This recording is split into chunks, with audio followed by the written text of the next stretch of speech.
The New Adventures of Sherlock Holmes, starring Nigel Bruce as Dr. Watson and Tom Conway as Sherlock Holmes.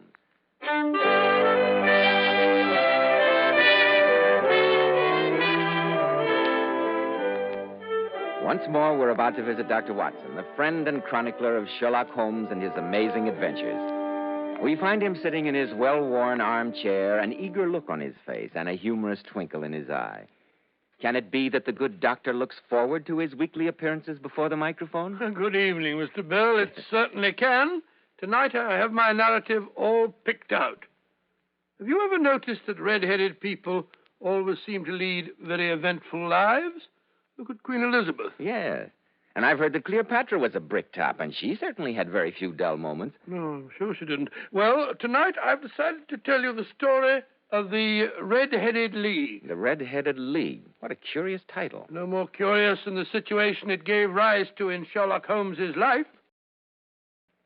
Now, Dr. Watson, how about the Red-Headed League? Well, the adventure began one day during the autumn of the year 1890, I believe it was.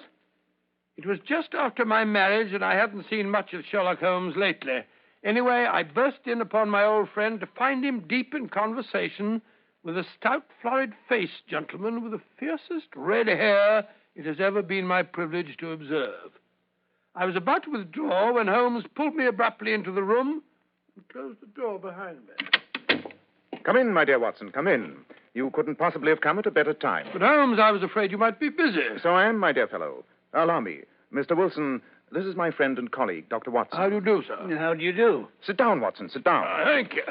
I know that you share my love of the bizarre, although you've never agreed that for the strangest effects and most extraordinary combinations we must go to life itself. Well, you know, Mr. Japers Wilson here has just started a narrative which promises to be one of the most singular to which I've listened for some time. Oh, really? And now, my dear Mr. Wilson, perhaps you would have the great kindness to recommence your story. Oh, certainly, Mr. Holmes. And as soon as I can find that newspaper clipping... Where did I put it? I'd have sworn it was here in my waistcoat pocket. Watson, while we're waiting for Mr. Wilson to find his missing newspaper advertisement, suppose you tell me what you deduce from his appearance. Oh, well, now, let's see. Well, I would say that he was middle-aged, if you don't mind my saying so, Mr. Wilcox, I'm Wilson, and he has red hair. Obvious, Watson. Too obvious. I'll come to your assistance. Oh, kind of? He has at some time done manual labor. He's a Freemason, has been in China, and has done a considerable amount of writing lately. Oh, Mr. Holmes, you fair give me the creeps. Are you one of these mind readers? No, indeed. Then how in the name of good fortune did you know all this about me? About the manual labor, for example. It's as true as gospel. I begin as a ship's carpenter. Your hands, my dear sir. Your right hand is quite a size larger than your left. The muscles are more developed. As for the Freemasonry, you use an arc and compass breastpin, rather against the strict rules of your order. I see that. But the writing, how about that? What else can be indicated by that right cuff, so very shiny, and the left sleeve with the smooth patch near the elbow where you rest it on the desk? Well, how about China? The fish that you have tattooed immediately above your right wrist could only have been done in China. That trick of staining the fish's scales a delicate pink is quite peculiar to China. And when, in addition, I see a Chinese coin hanging from your watch chain, the matter becomes even more simple. Well, I never. At first I thought you'd done something clever. But now I see it was nothing to it after all. I begin to think, Watson, that I make a mistake in explaining. Omne ignotum pro magnifico, you know. Yes, just what I was thinking. Yes, I'm afraid what reputation I may have will suffer shipwreck if I'm so candid. Have you found the advertisement, Mr. Wilson? Oh, yes, I got it now. It was in my watch pocket. This is what began it all, sir. Just read it for yourself. Watson, suppose you do that for us. With pleasure.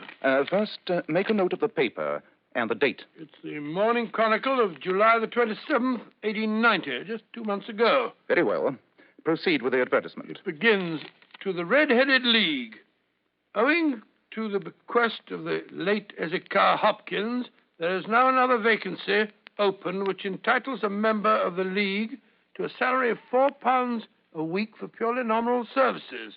All red-headed men above the age of 21 are eligible. Sounds very odd.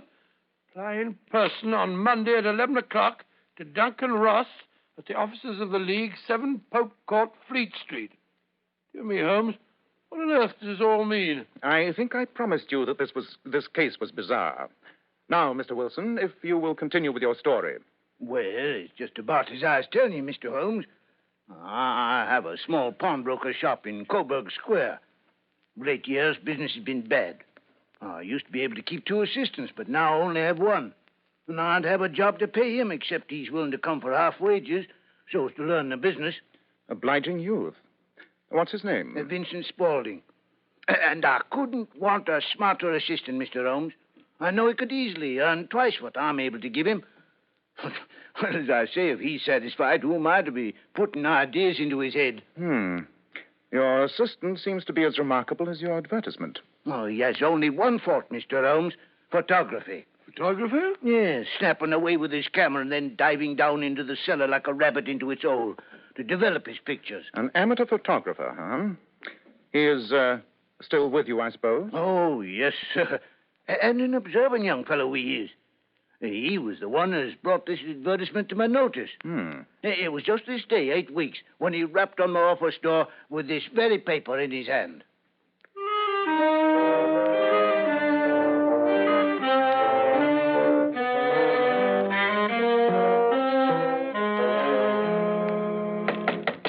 Come in, come in. Oh, Mr. Wilson, sir. Oh, it's you, Vincent. What's the matter? Well, I wish to heaven, Mr. Wilson, that I was a red-headed man. Why? Well, look here, sir. What it says in this paper.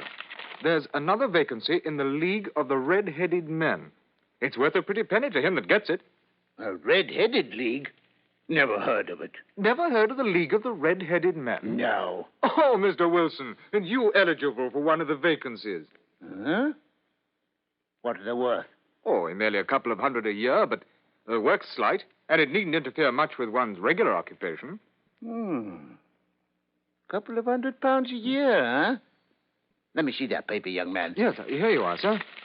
As far as I can make out, the League was started by a millionaire named Ezekiah Hopkins, a red-headed man himself. He left his fortune in hands of trustees with instructions to provide easy berths to men who had red hair. From what I hear, the work isn't difficult. Oh, there must be millions of red-headed men. Oh, not as many as you might think, sir. You see, it's confined to Londoners. Oh. And then again, it's no use if your hair is light red or dark red or anything but real blazing fire red. They've got to pick the reddest hair they can find. Well, if there's a redder head of hair than mine in the length and breadth of London, I'd like to see it. Well, I have seen a few that I considered redder. Oh, nonsense. Well, where's Matt? What are you going to do, Mr. Wilson? I'm going around to apply for that vacancy. If it's raining gold, no one can say that Jabez Wilson is the man to go out with a sieve.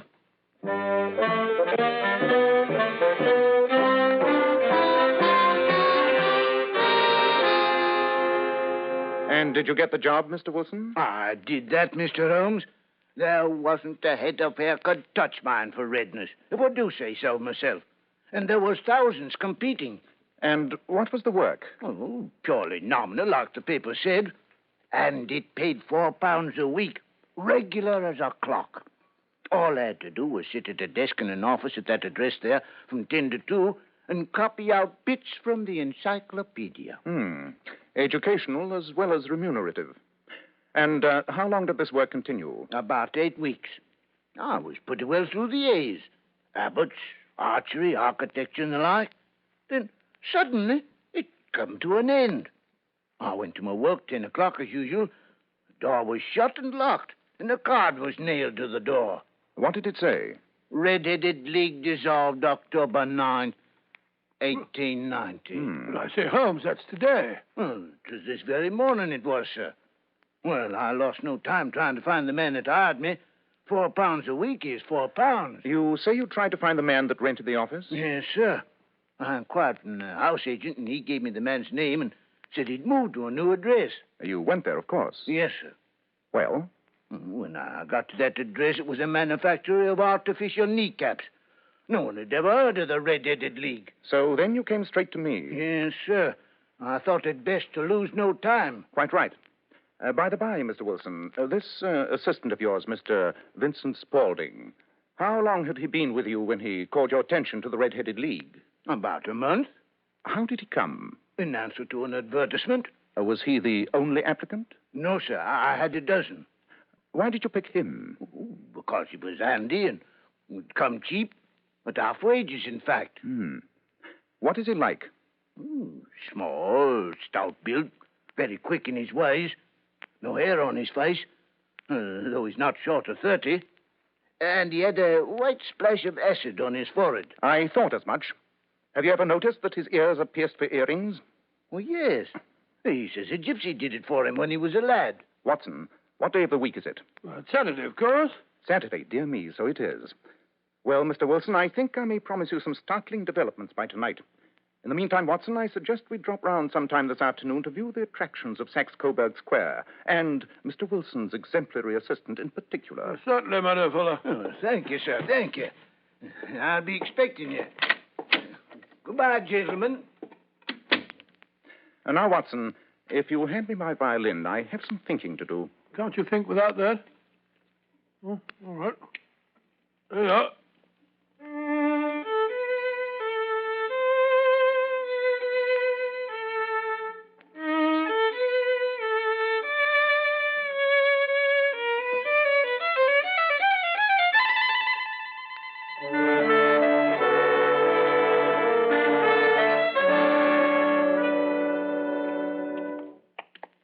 Well, here we are, Holmes. This seems to be Saxe-Coburg Square. Shabby, genteel little backwater of a place. And this, I fancy, is our friend's shop, the 4-story building with the 3 gilt balls over the door. Yes. Well, the square itself seems fairly uninteresting, huh? Yeah, very depressing. Let's see what streets backs onto it on this side. Come along, Watson. Well, I can't see what difference the next street can make to our problem. If it is a problem. The whole thing sounds more like a practical joke to me. A practical joke which cost its perpetrator £4 a week? Nonsense, Watson. No man's sense of humor resides in his pocketbook. Well, this street seems to have more life. It's one of the chief arteries leading to the north and west. Now, let me see. What is the order of the houses here? Order? Yes, it's a hobby of mine to have an exact knowledge of London. First we have Mortimer's, then the tobacconist's, the little newspaper shop, the Coburg branch of the City and Suburban Bank, the vegetarian restaurant, and McFarlane's carriage building yard. Yes. Now we can go back to the shop of our friend, Mr. Wilson. What's the hurry, Holmes? Don't walk so fast. Well, I found out all I want to hear. Well, Holmes, you behave as if you were taking a memory course. Why should you want to know all the shops on that street? It's just a waste of time. Nothing that exercises the brain is a waste of time, my dear Watson. The trouble with most of us is that our brains have become flabby from lack of proper use. Rubbish. Well, here we are back again. Quite. Why are you thumping on the pavement with your stick? Huh? If you want to enter the shop, why not knock on the door? Oh, quite so, Watson. I'm afraid my etiquette is a bit faulty lately. So, just to please you, I will knock on the door. Somebody's coming. I can see him through the glass. Looks like our bright little assistant. Good afternoon, gentlemen. Won't you step in? Thank you, no. I only wish to ask you how to get from here to the Strand. 3rd right, 4th left. Smart fellow, that. Eh, Watson? I see no signs of a colossal intelligence. Nevertheless, he is, in my judgment, the 4th smartest mind in London.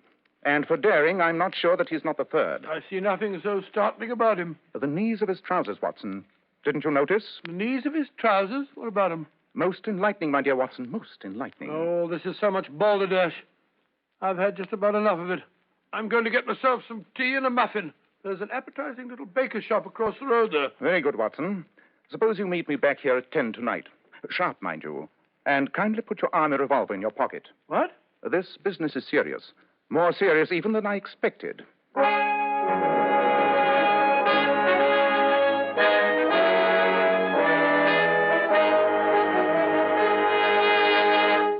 In just a moment, we'll rejoin Sherlock Holmes as he endeavors to solve the strange case of the Red-Headed League.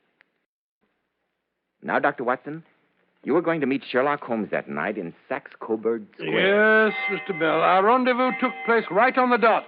I remember the hour was striking. I say, Holmes, it's 10 o'clock now. How long do we have to stand here in this confounded rain? I'm soaked to the skin. Until the other member of our party turns up, Watson. Ah, here comes a cab. I think you'll be in it. Whoa! Yes. Good evening, Mr. Merriweather. Good evening, Holmes. Yeah. I say, Holmes, why have you got to rout me out on a night like this? Saturday night, too. I shall miss my rubber of whist. It's the first Saturday night for 27 years that I've not had my whist. My dear Merriweather, I think you'll find that tonight you're playing for higher stakes than even you are accustomed to. And I can promise the play will be more exciting. Oh, indeed. By the way, this is my friend, Dr. Watson. How do you do? How do you do? But come, we must hurry. This way, gentlemen. Where are we going? Wilson's shop is here on the square. Oh, stop burbling, Watson. wasn't burbling, Watson. Follow me and don't waste time. In your message to me, Holmes, you said something about John Clay, the murderer, thief, smasher, and forger. John Clay? Who's he? My dear Watson, John Clay is one of our most colorful and dangerous criminals. A young man, but at the head of his profession. I'd rather have the braces on him than on any criminal in London. I've heard that his grandfather was a royal duke, and he himself has been to Eton and Oxford. He'll crack a crib in Scotland one week and be raising money to build an orphanage in Cornwall the next. We've been after him for years, Holmes, and haven't set eyes on him yet. Well, I trust I may have the pleasure of introducing you tonight. Here we are, down this narrow passageway. You'd better let me go first. Look here, Holmes. I don't like the look of all this. This passage goes underground. Gives me the creeps. I say, just run into something. The wall, I fancy. I forgot to warn you. There's a turn here to the right. Yes, I found that out. Thanks very much. Ah, here's the door. Just a moment till I light my dark lantern. There. Now, Mr. Merriweather, if you will unlock the door for us. Just a moment till I find my key. Here we are. Better let me go first, sir, in case we're too late. Ah, yes, the coast seems clear enough. Come along, both of you. Holmes, as I said, I don't like the look of this place. Your lantern throws such weird shadows. Smells like a vault. It is a vault, my dear Watson. The basement of the City and Suburban Bank, to be exact, of which our friend, Mr. Merriweather here, is managing director. Well, what are all those wooden crates doing here? They explain why the most daring criminal in London is taking such an interest in this particular place. Yes, Dr. Watson. These crates contain our French gold. French gold? Quite. Well, you see, we had occasion some months ago to borrow 30,000 Napoleons from France. From France? Good gracious me. Most of which has never been unpacked. Rather an inducement for any thief. Oh, really, Holmes, I think you're rather unduly excited. The building is guarded by 10 burly watchmen. Yes, I dare say you're not particularly vulnerable from above. Nor from below, Holmes. Nothing but solid earth below these flagstones. Listen to this. Don't do that. Do you want to ruin all our plans? But look here, I say it did sound hollow, you know. Not so loud, please. Now then, I think we'd better take up our positions. You, Merriweather, behind those large boxes in the corner. Watson and I will hide behind this crate. I hope you appreciate the honor, my dear fellow. This crate contains no less than 2,000 Napoleons, neatly packed in tinfoil. Good heavens. Ready? We must put the screen over my dark lantern. And sit here in the dark? Certainly. Oh, dear, and I'd brought along a pack of cards. I thought we might have time for a three-handed rubber. Not tonight, Mr. Merriweather. We are dealing with a dangerous man, and unless we can take him at a disadvantage, he may do us considerable harm. One thing more. When I flash my light, close in swiftly. And if he reaches for a weapon, shoot, and shoot to kill. Dear me, I wish I'd stayed at home. Quite. I'm going to cover the light.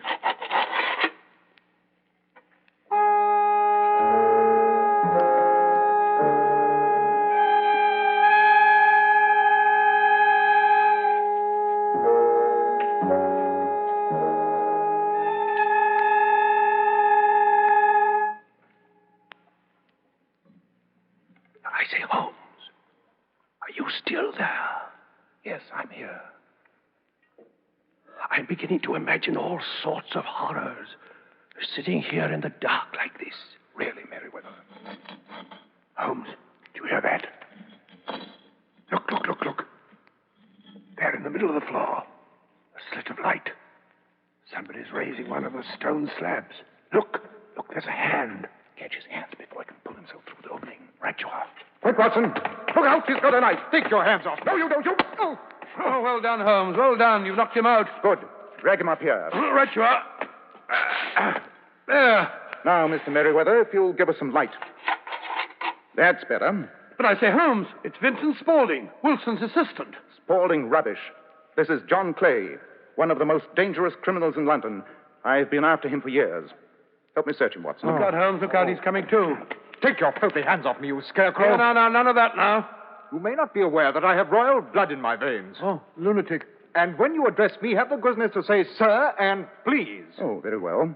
Would you please, sir, march yourself upstairs where we can hand you over to the policemen who are anxiously awaiting your Highness's arrival? And be quick about it.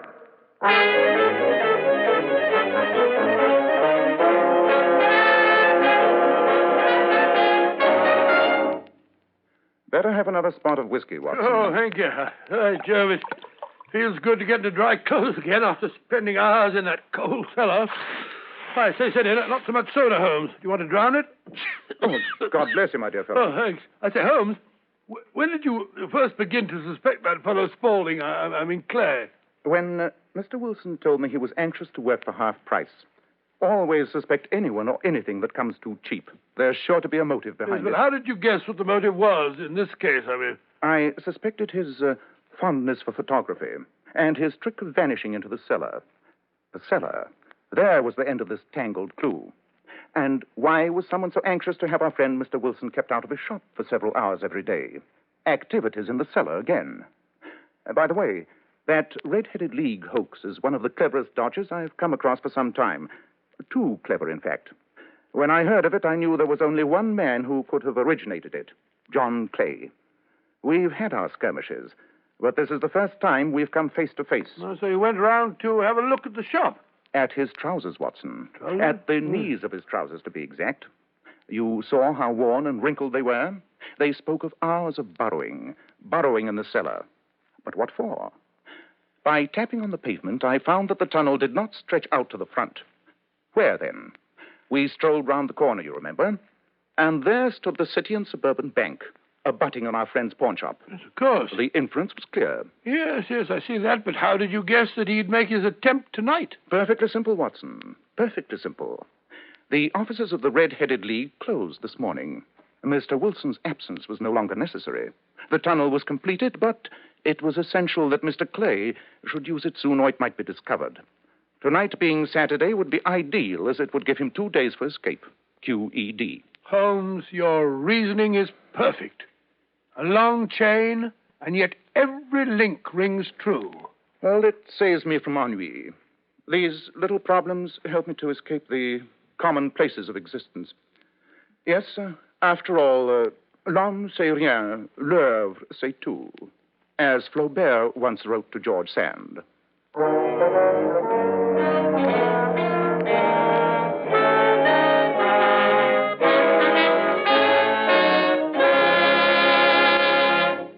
Fascinating story, Dr. Watson.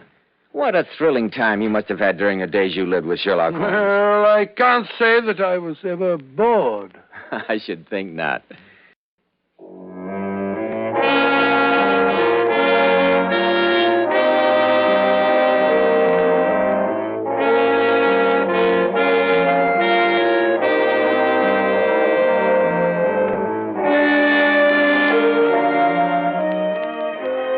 Tonight's Sherlock Holmes adventure was adapted from Sir Arthur Conan Doyle's story, The Red-Headed League.